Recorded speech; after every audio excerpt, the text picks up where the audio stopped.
Hi, my name is Aaron, and today I'm going to be doing something a little bit different from my usual videos about amateur Australian, South Australian motorsport. I recently had the opportunity to drive what might be either the most exciting or possibly also the most overhyped car in Australia today, the Tesla Model Y. So this is just going to be my experience today, describing how the test drive went. Let's see, because it was kind of a spontaneous thing, I didn't have an opportunity to take a proper drive video, but it's not like the internet is lacking for drive videos of the Tesla Model Y. So here we go. I arrived at Tesla's delivery center in the export park, which is out at Adelaide Airport. Not a typical dealership, more like just a warehouse with a few Tesla signs out front. I even had to park a few blocks away because the didn't have any parking spots out front. Everything was reserved for local businesses, but happened to be an unusually cool day for the summertime, so it wasn't a huge burden to have to make a little bit of a walk. Came into the front office and was greeted by a friendly young man. I was only expecting to get a close look up at a Tesla, maybe get in, sit inside it, fiddle with the screen a little bit.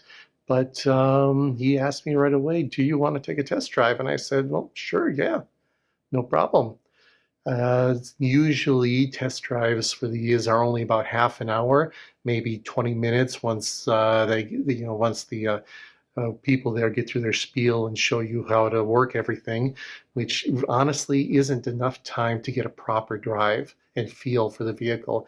All you can do is maybe cruise around some of the city streets for a little bit, not enough time to actually get to the outskirts, get at some freeway driving in, maybe a little bit of country, curvy roads, that sort of thing.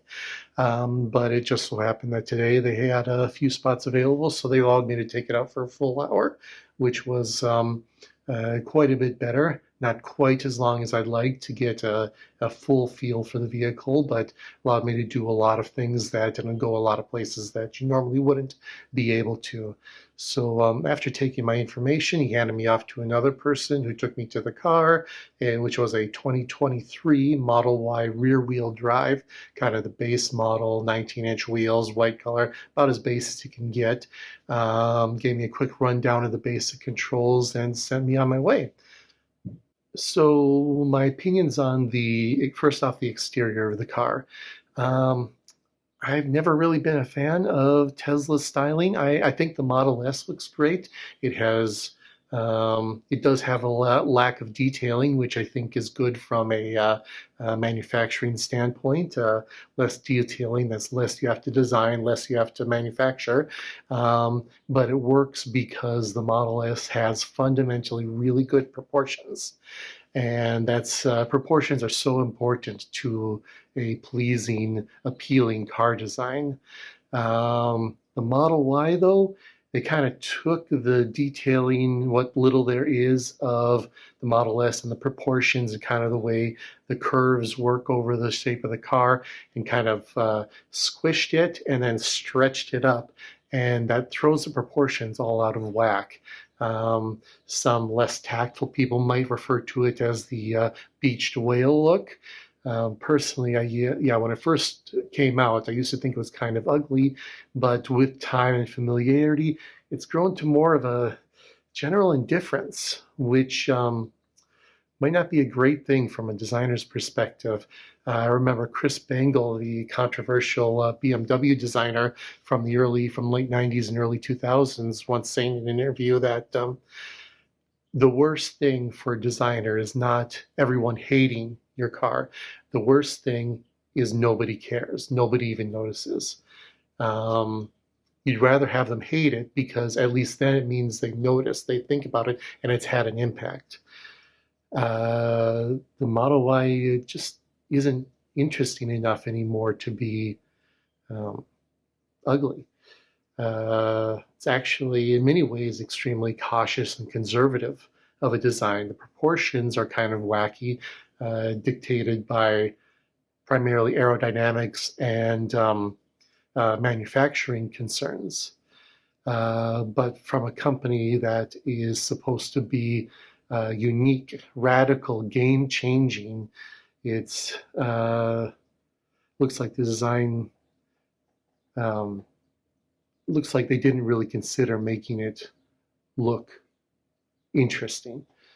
And for some people, that's enough. They can appreciate that the form follows the function, but for me, it isn't enough. They should be pushing beyond form follows function into function as form, more accurately, creating beautiful cars that are extremely aerodynamic is quite difficult.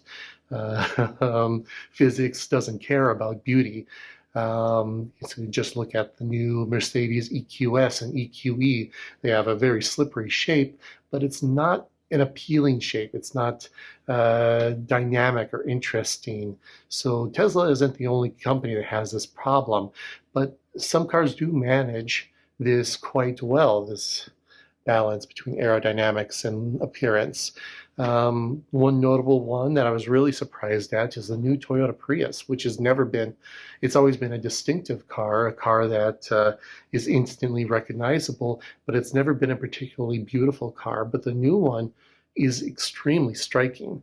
A huge change from the last one, which was kind of a styling disaster.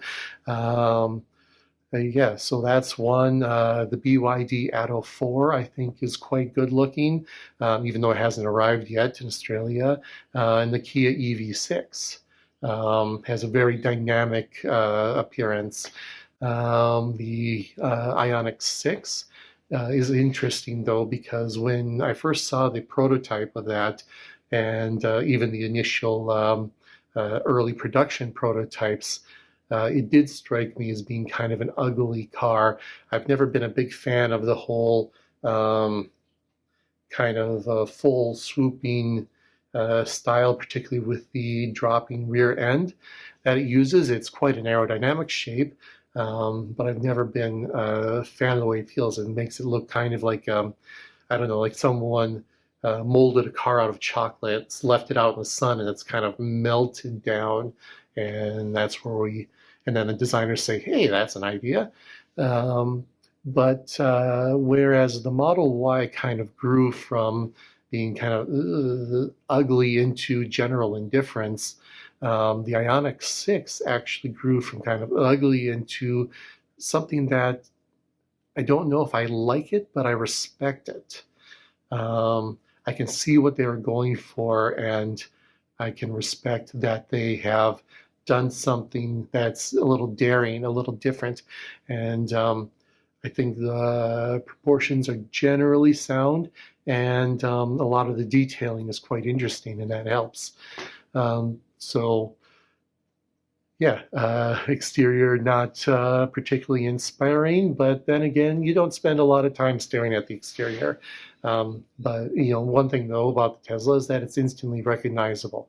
Everyone knows you're driving a Tesla when you see it, and if you want everyone to know you drive a Tesla, then I guess they've accomplished their goal. It's a very aerodynamic shape, and it's also because it's so free from detailing and such, that makes it much easier to manufacture.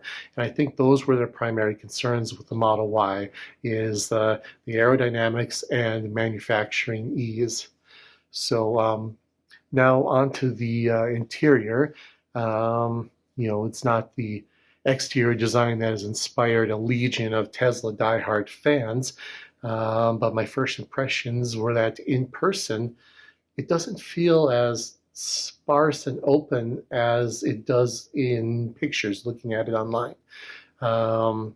Let's see, the light headliner, huge side windows, panoramic glass roof over your head contributes to a real light and airy feeling in the interior, which is very inviting, particularly when you first get into it and into the showroom. The driver's position in practice, though, actually feels a little bit cozier than what you might get from pictures.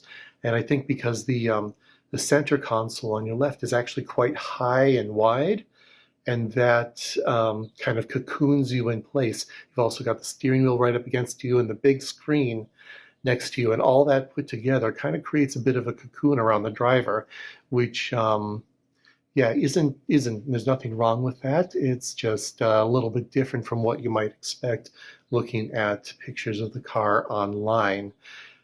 The console itself, looking at it, is spacious, has a couple large storage bins, a pair of cup holders, decent size, and two wireless phone charging pads, which is nice as most cars only get one.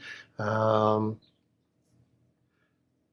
Let's see, the bins themselves, they do have kind of a lack of organization, though. They're wide, they're deep. You could put a lot of stuff in there, but I get the feeling that with time it'll kind of be like the kitchen junk drawer where just everything gets piled in there and then it never sees the light of day again. So, not sure how actually useful that would be. Let's see, the charging pods for the phone, though, they're covered in this kind of nice suede-ish material that grips the phone and kind of keeps them from rattling. So that works well. Some of the other surfaces, though, are kind of hard and scratchy plastic.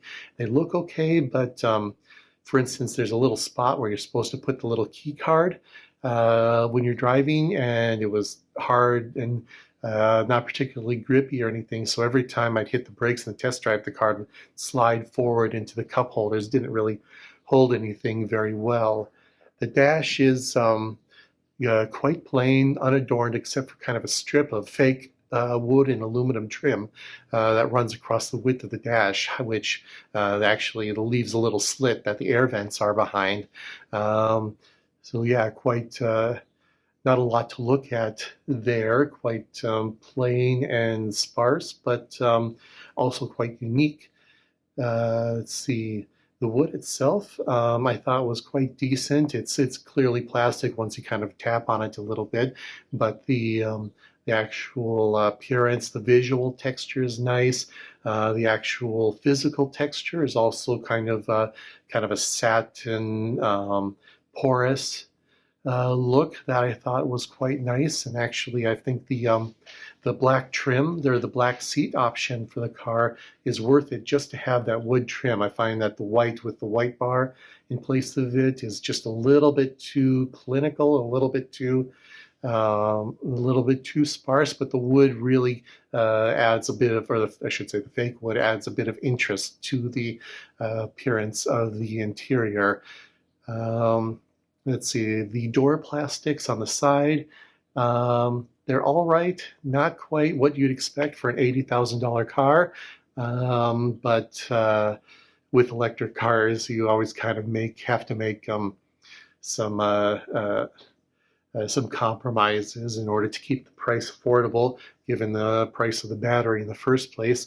But there were some nice bits. There's kind of a suede-like, let's see, liner on the inside of the doors that I felt was quite nice and good to touch and comfortable.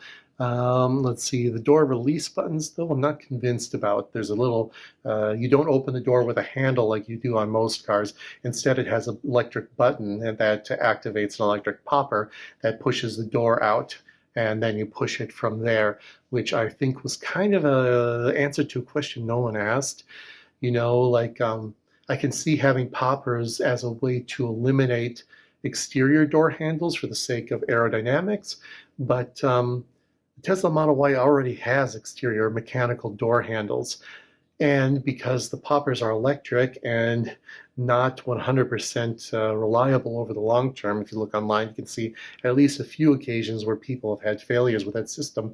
Tesla has to include a mechanical door handle hidden in there in order to allow you to get out of the car if the electronic system doesn't work. So it's, yeah, it kind of feels like a bit of extra cost and engineering for something that doesn't really do much. It's like, it's impressive, it's a different way of doing it, and it's striking, but not really that useful.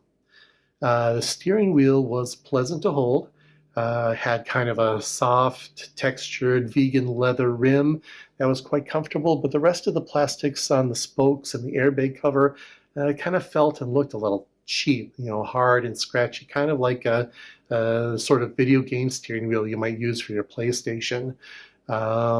and the driver spends more time touching and looking at the steering wheel than just about any other part of the car. It's right in your face the whole time. So that really isn't the part that should be cheaped out on. The seats, they were comfortable. They had soft vegan leather. The cushion actually surprised me with how unusually soft it was for a car, and the adjustment was quite good. I was pretty quickly able to find myself a good driving position, but I did find after about 45 minutes in the car that the seat bolsters started digging into my hips. Now I'm not a tiny person, but I'm not huge either, um, which is kind of unusual because American car seats have a reputation for being quite kind of flat and wide, designed for the somewhat overgrown American behind. So I might wonder how I might fare in that seat on a long road trip or coming home from work when I'm already kind of tired and sore from a 12-hour day in a truck. Let's see, moving on to the back seat, doing the sit behind yourself test, I found ample space for my perfectly average height. The front seat back is a little bit closer than it would be in some other electric cars of a similar price, like the Ioniq 5 or the Kia EV6, but the seat bottom sits higher above the floor, which gives you a more upright seating position, and there's quite an abundant amount of foot space underneath the front seats, so it makes for a pretty comfortable place to spend time without the sort of knees in the air seating position that you can get in some other EVs, because the battery forces the floor to be raised up a little bit, and so if the seat isn't raised the same amount, you get your feet end up kind of high, and that pushes your knees up. So the seat bottom itself I found was a little bit short for my preference. Might work better for children with shorter legs though. Let's see, and there's also a fold down center armrest on your left. But I found that it has two cup holders in it, but the cup holders are positioned in such a way so that when you rest your arm on the armrest, it's the hard plastic of the cup holders ends up right at your elbow, which means it probably wouldn't be a very good place to leave your arm for a significant amount of time. Moving on to the boot, which is simply huge, to be frank. Though not quite as big as Tesla's numbers would suggest. They claim, I'm not sure what the actual number is off the top of my head, something like 700 liters versus a typical car in its class having around about the 400 to 500 liter area.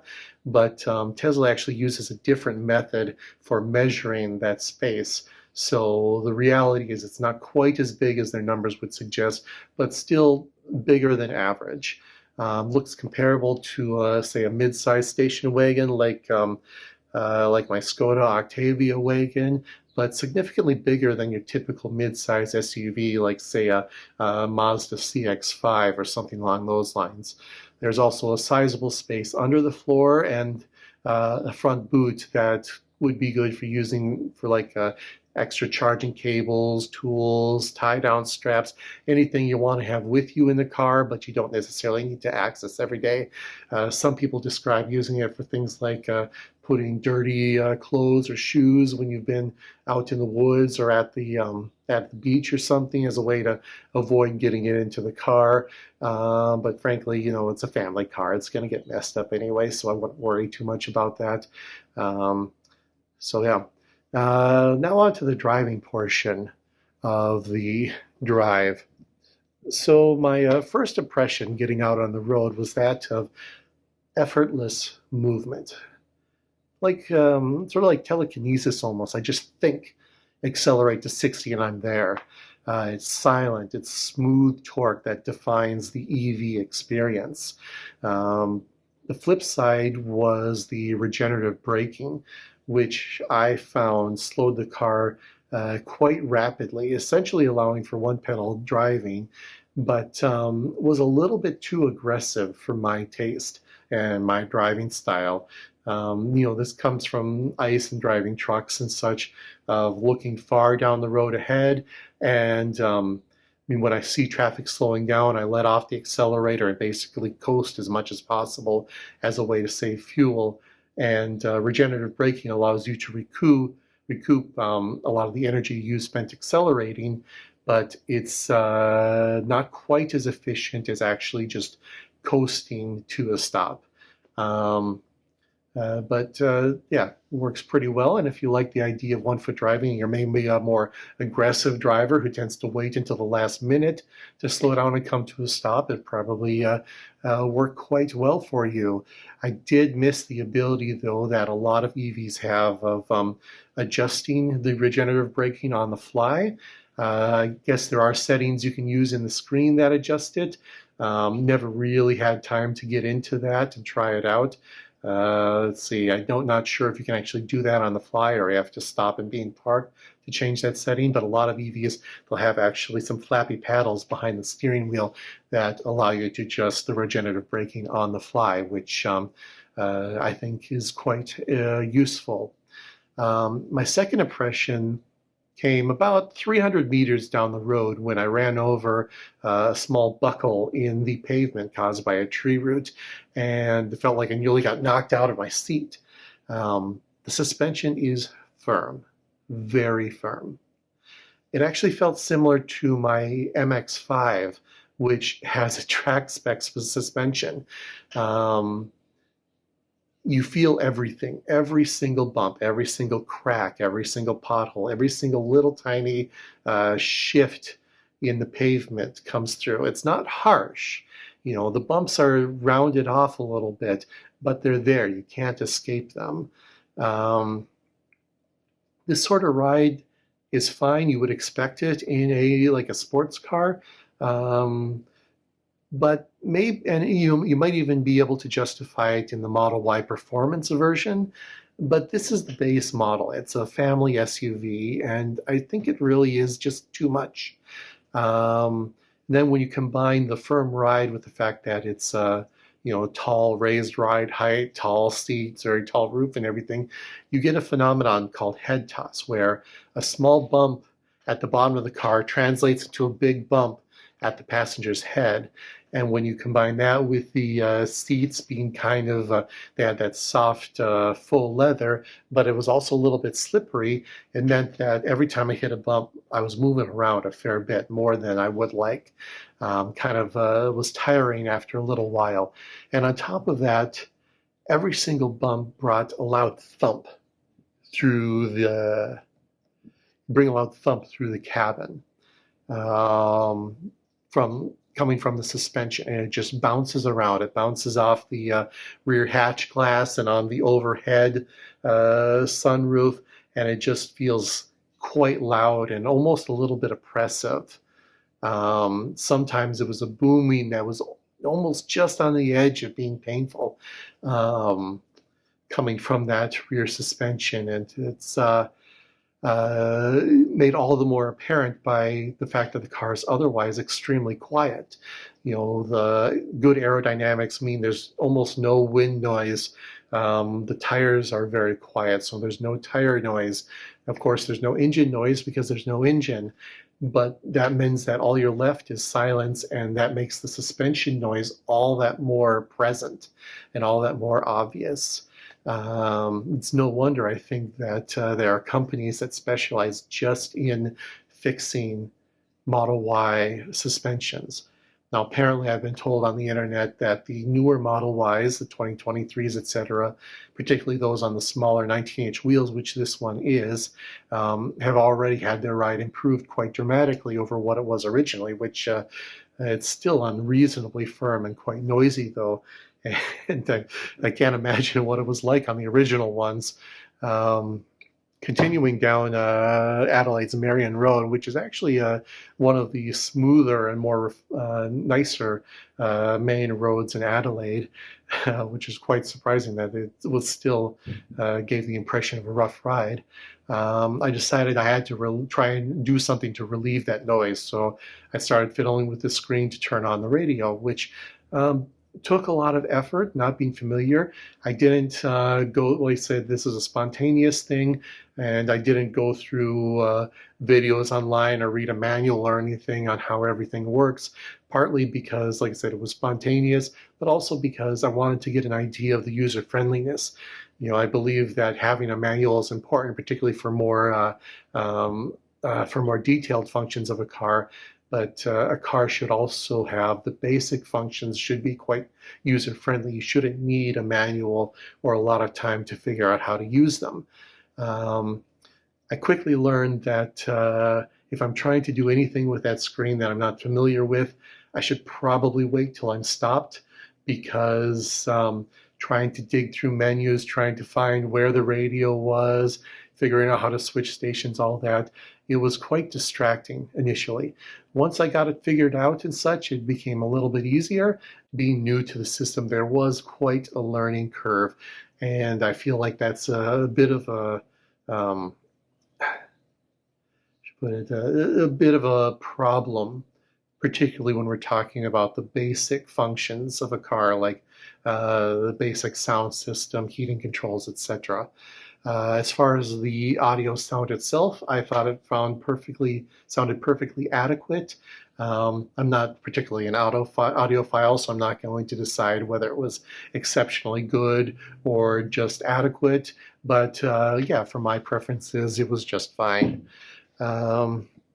Let's see, then decided to try out some of Tesla's advanced driving features. I activated the adaptive cruise control and spent the next several kilometers just cruising down the city street without touching the pedals once. Worked pretty well. The car slowed to a stop with traffic. When traffic would move again at the green light, it would start off again automatically.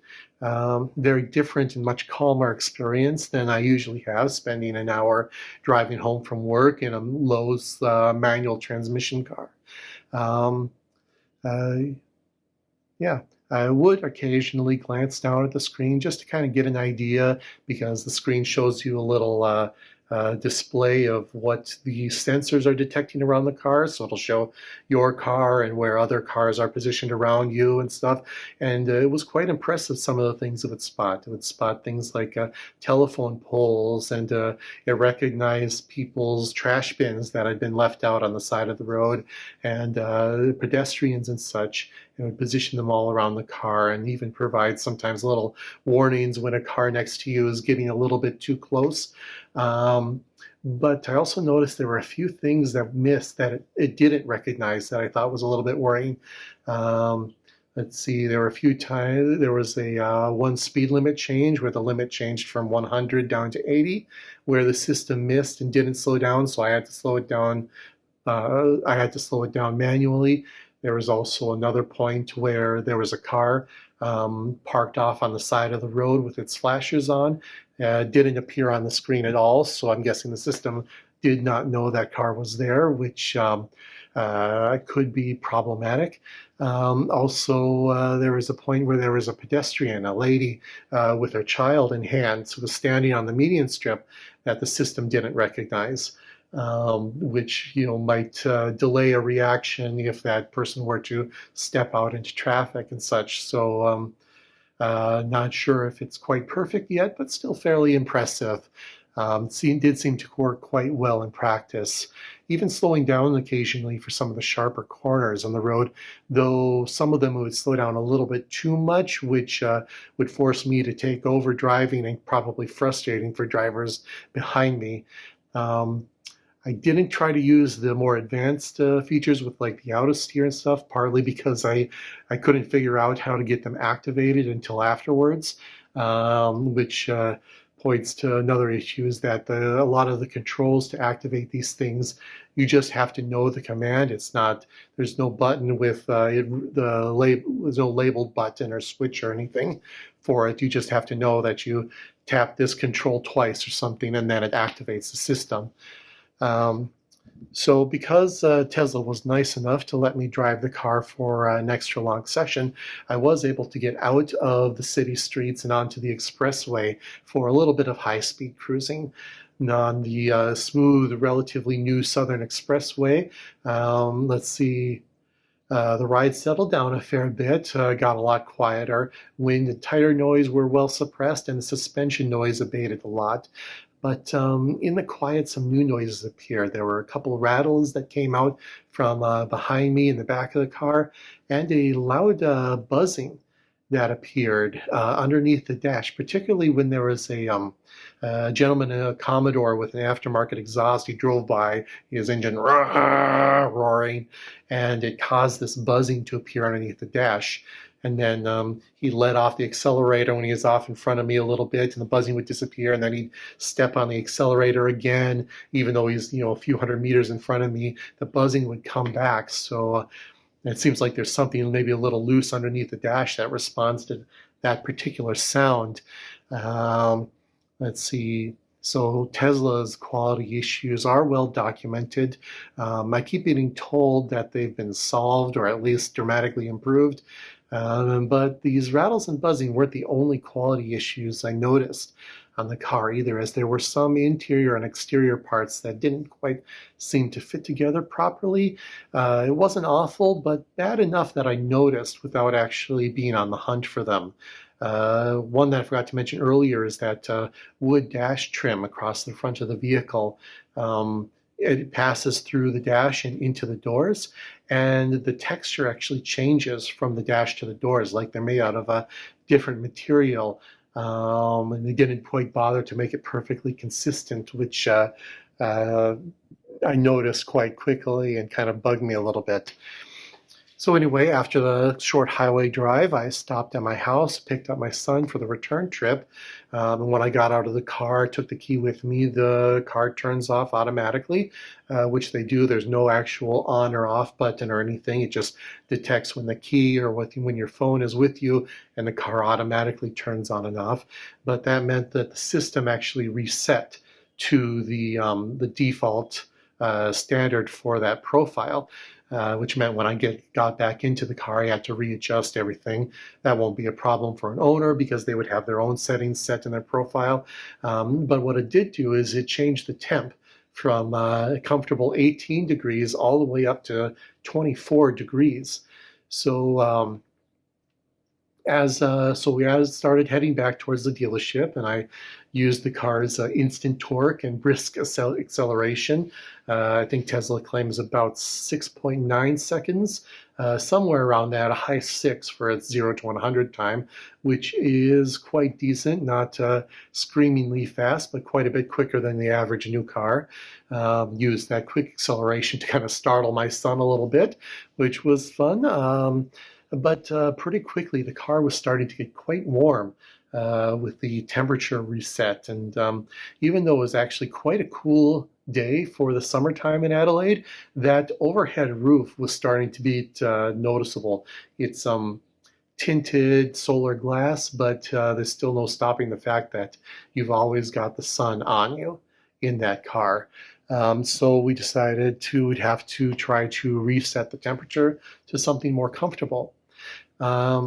So first I started, looking at the screen. Once again, no instruction on how to do this, no videos or anything, just figuring that something as simple as adjusting the temperature should be quite clear and obvious. So I tap where the little temperature display is, and it brings up the climate control system where I can adjust the fan speed, I can adjust what vents are being used, I can even adjust how the vents are aimed in the car. I can turn it on and off the auto climate control, but for some reason, you can't change the temperature in that display.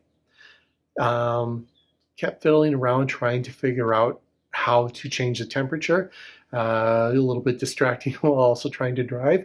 Then I remembered that I've seen online that you can change it with voice commands. So I found the button that activates the voice commands, and I say, Tesla, I'm hot, which the voice command system interpreted as, I want to go to Islamabad.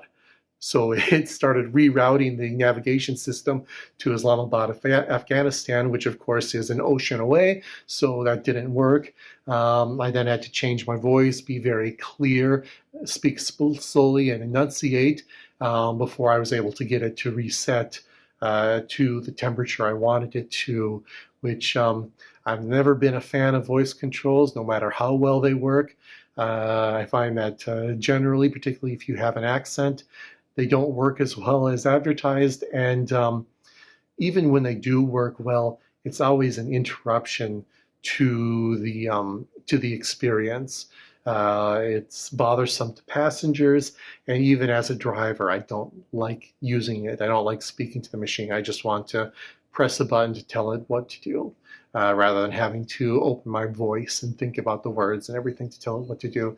I think that's kind of a fairly decent problem with Tesla's system. Let's see. So after a little bit further driving down the road, my son actually discovered that there are two tiny little arrows, and they're kind of a grayish color on a black background, sitting right next to the temperature display. And you use those buttons, and that's how you adjust the temperature on the screen. But of course, wearing sunglasses, I wasn't able to see them. They were basically invisible to me. Something that should be one of the most basic settings in a car. It really shouldn't take several minutes to work out, even with no instruction. It should be fairly clear and fairly easy to figure that stuff out. Anyway, we continued back on to the Tesla shop. My son playing with the screen. He found many of the car's unique features, things like karaoke mode, light mode, fart mode. It's playable video games, which is all neat stuff, but will probably rarely be used. Even he had to admit that he probably would never use it because he's got an iPad. We've all got iPads and phones. We all can play video games and watch Netflix on that sort of stuff. So it's an interesting feature to be included, but not something I think is game-changing. The way the screen actually works is reminiscent of a good tablet.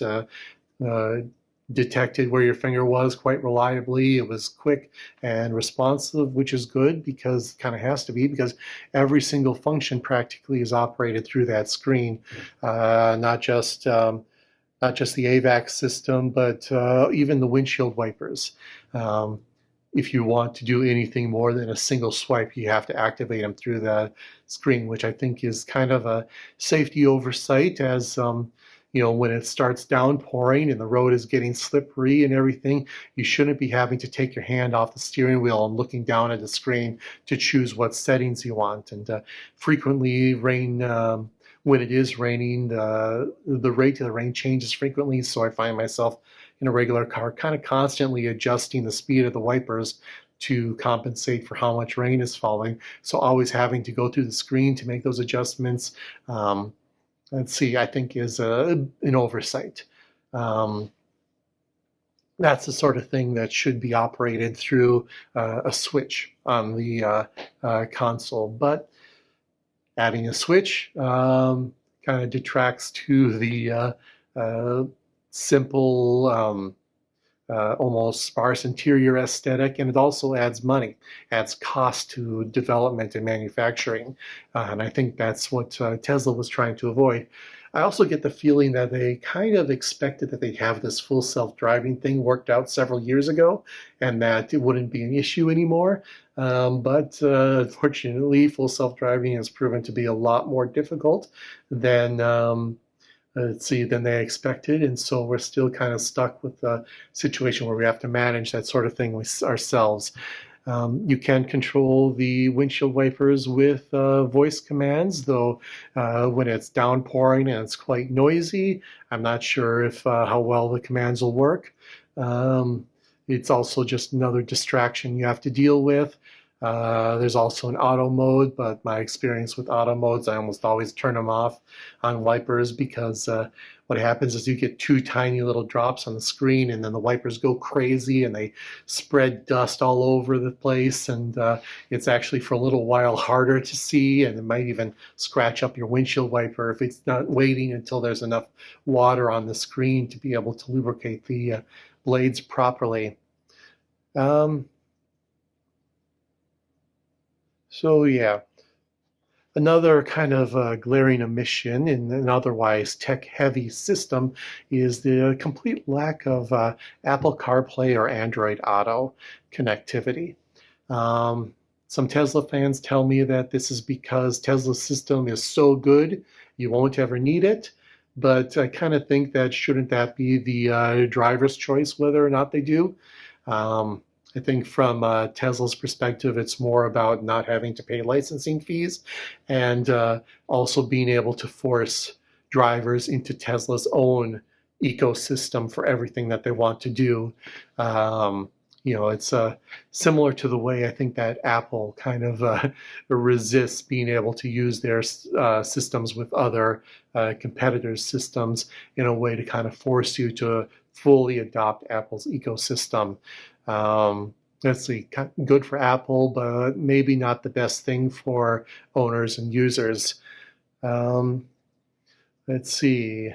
There are, of course, lots and lots of cameras around the car that manage the car's, let's see, semi-autonomous driving features.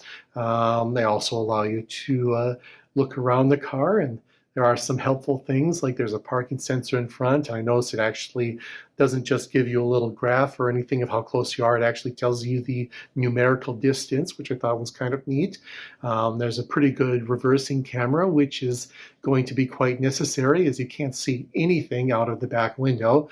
Let's see, you could pretty easily, if you didn't have that camera there, or the sensors, you could pretty easily run over a small child who happens to be standing behind you, because the rear window is so tiny and the rear end is so high up in the air for aerodynamic reasons. So yeah, you pretty much exclusively have to use that camera anytime you're reversing it.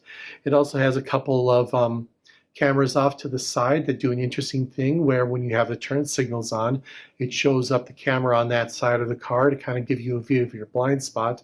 The problem is the cameras themselves, I found, didn't provide a very good image. I'm not sure if it was something wrong with my particular car or what, but it was kind of darker and grainier than the rest of the car, almost like it had a sepia tone kind of to it, which made it a little bit difficult to tell what you were actually looking at through those cameras. In addition, let's say you're trying to you're trying to change lanes to the left. What you should be doing is looking in your left-hand mirror, checking over your shoulder, etc. But the screen is down on the opposite side. Let's see, away from where you're looking. So in order to use the function, you have to be looking in the opposite direction of where you should be. There's also a lack of, say, a lot of cars with blind spot monitoring systems. They have just a little indicator that comes up in the side mirror as a quick and easy way to determine if something's in your blind spot. Tesla doesn't have that. So as far as automated warnings to watch out for your blind spot, you're stuck with the screen that's kind of positioned exactly where you should not be looking while doing a lane change. Speaking of that lane change monitor, I think there are other cars that have a much better execution of a similar idea. Hyundai and Kia in particular, so they have the little indicator in the mirrors that help, but also the blind spot monitor display comes up on the instrument panel on which side you're using to change lanes. So it's very quick look to see in there. You don't have to take your eyes out of the general area, and you can even actually kind of see out of your peripheral vision what's there in the camera while you're looking at the mirror, which I think is a much better execution of the idea. So also notable in the Tesla is the lack of a proper 360-degree view when maneuvering.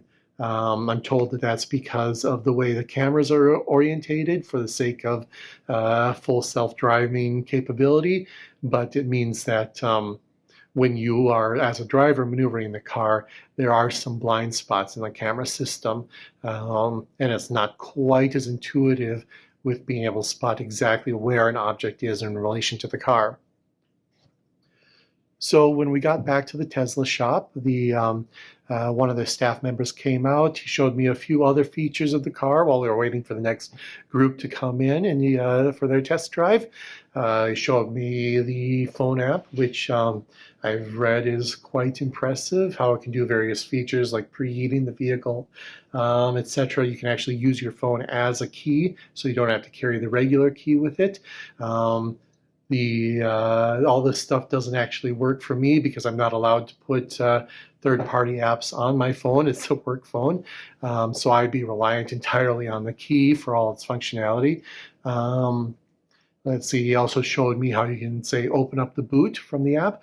But I did notice that the time it took you to get the phone out, unlock the phone, open up the app, find the boot command in the app, and press that and such. And I'm thinking if I'm standing behind there with my groceries, first off, my hands are already full, so it's not that useful. Secondly, just pressing the button underneath the boot I could have opened and closed it a couple of times in the time it takes them to open it with the app. But it's nice that it's there, and it's also nice that Tesla does include a little kick sensor underneath the button for when your arms are full. So I know he's just trying to show me some of the stuff that the app is capable of, but that particular feature I think is better served with other more traditional methods. He then went on to describe something that a lot of Tesla fans do like to make a big deal of, and that is the over-the-air updates that are offered with the car. So essentially, once you buy the car, every now and then Tesla will send out an update to the electronic systems of the car. And these can include important stuff like bug fixes, fixes to potential security issues and such. That is quite useful. But they make a bigger deal about how it'll means that you're constantly going to get new features and improved performance and all this other stuff. That means that your car, even when it's 5 years old, will always feel fresh. And I'm a little skeptical on that. Let's see. Given my history, my experience with over-the-air updates with other devices like smartphones and tablets and computers, etc., I've had a couple of them that found themselves bricked after an update, or I found myself that suddenly a piece of software that I used to use all the time was quite important wouldn't work with a new update.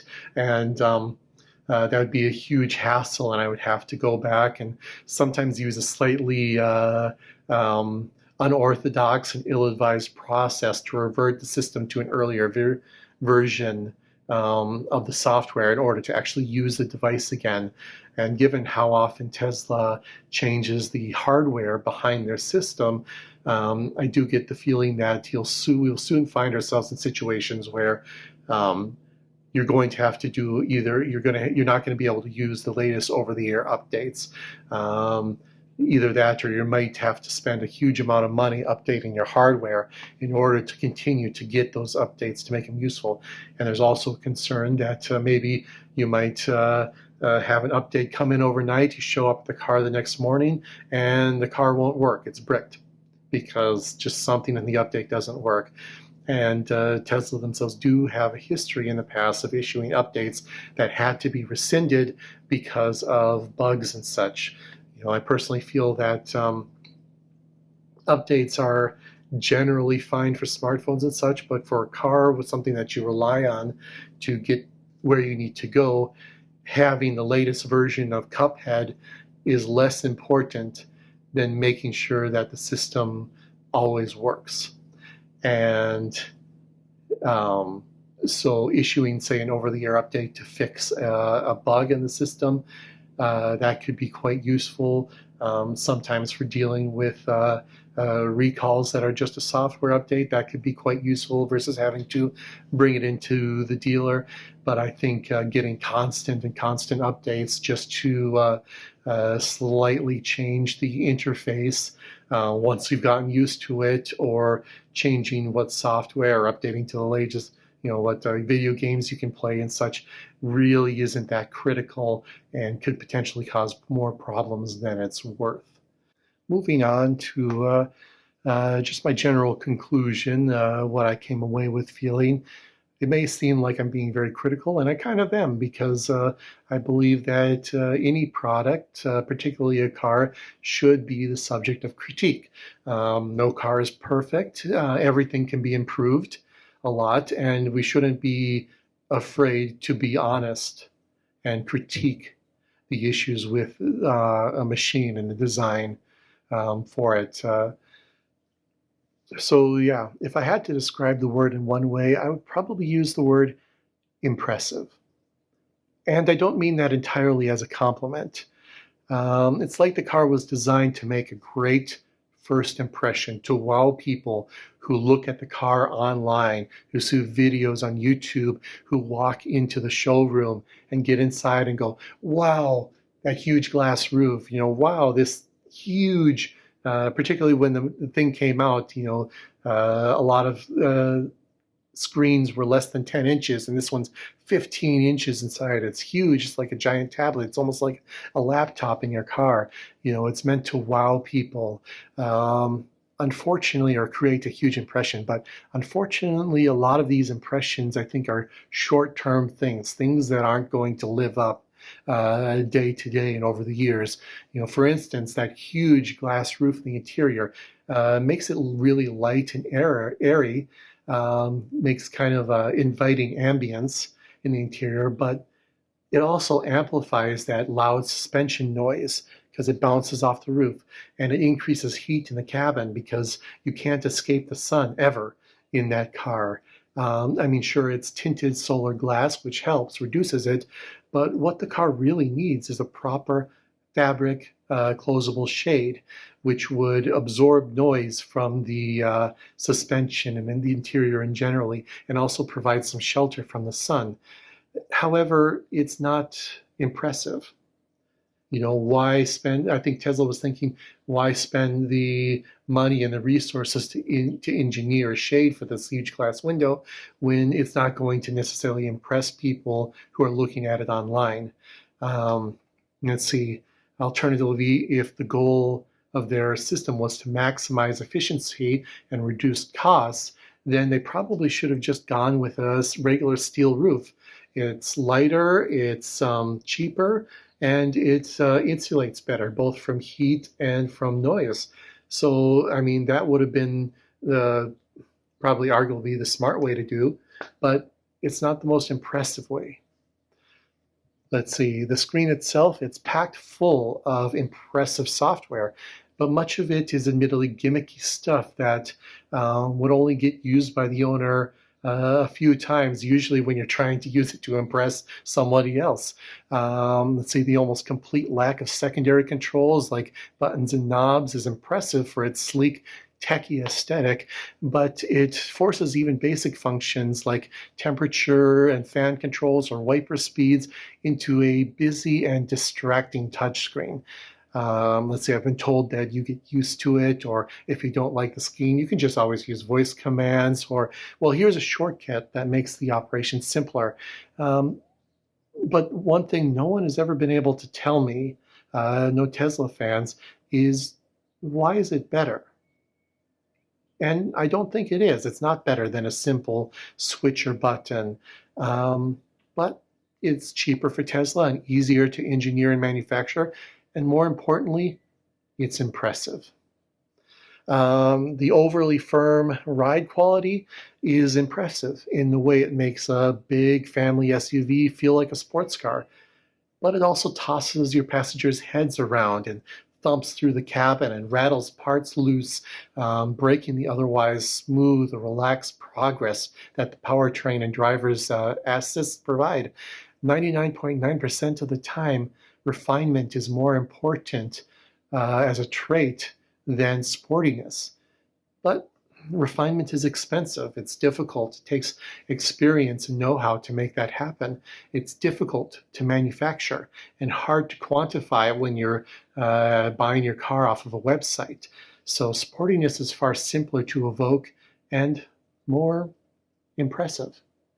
Ultimately, there is a lot to like about the Tesla Model Y. I'm not entirely down on it. It's smooth, it's effortless torque, brisk acceleration, an airy interior, a huge boot, powerful entertainment with a lot of fun gimmicks, and very effective driver assists. It's also making yourself part of the company that kind of, while it didn't invent electric cars, it kind of brought electric cars into the mainstream. It made them cool. It made them a fashion and identity piece. The downside is it also means that when you own a Tesla, you're always associated with that fashion, that identity. I think of it a lot like the second generation Prius, how it was the darling of the what's derogatorily known as the liberal Hollywood elite. You know, the rich people who drive a down to earth hybrid because they think it makes them look real. Let's see, Tesla also has those same identity issues where when you're driving one, you're always associated as a Tesla person with all the good things and all the bad things that that entails. Um, let's see, but with the car, there's also a lot of room for improvement. From the overly firm ride, let's see, to a lack of general refinement, the build quality niggles that still exist, arcane controls that aren't always simple to work out. You need to know you need to have the special knowledge in order to operate this car, which I think a lot of Tesla users like. It makes them feel like they're important, like they're in on something that not everyone else understands.